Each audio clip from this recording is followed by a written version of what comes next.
Oh, there are so many topics that are really difficult to talk about. They're sensitive, prickly conversations. Let me tell you how to have one that's going to be successful.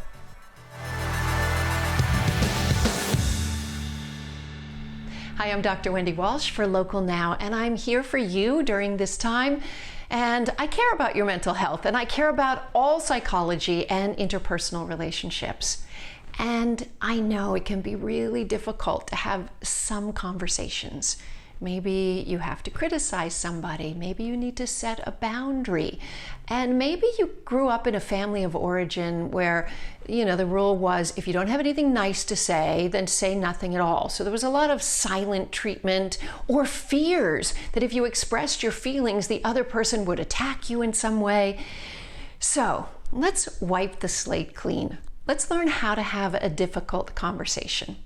First of all, I want you to plan this conversation ahead of time. That means really think about what you'd like to say. And while you're planning it out, I want you to think in terms of your feelings instead of blaming them, if it is one of those prickly conversations.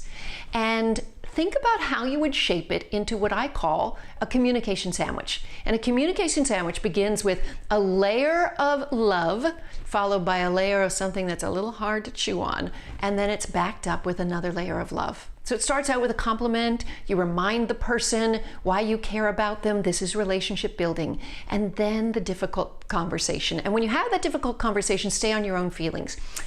I feel that when you do that, you're kind of abandoning me, or you're not carrying your end of the load. And then I feel kind of overburdened, or whatever it may be.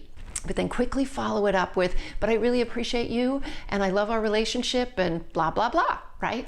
So that's the important thing. I also want you to think about time and place, because you have to consider who's listening and when they're listening.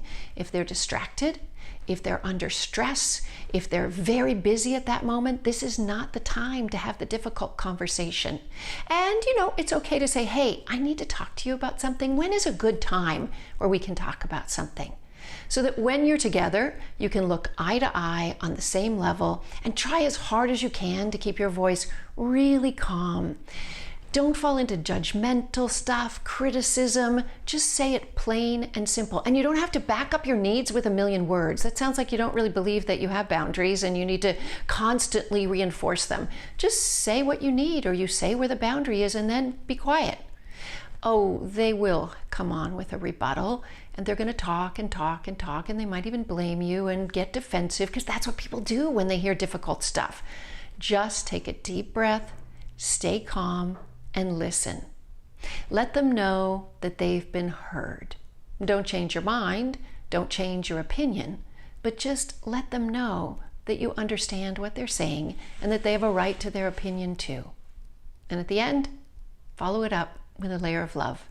Tell them why this relationship is important to you and why you want to continue it. I know it's difficult if you haven't learned to express your feelings in an intimate way, but I feel confident you can do it.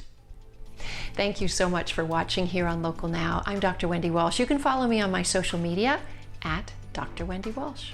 We'll see you soon.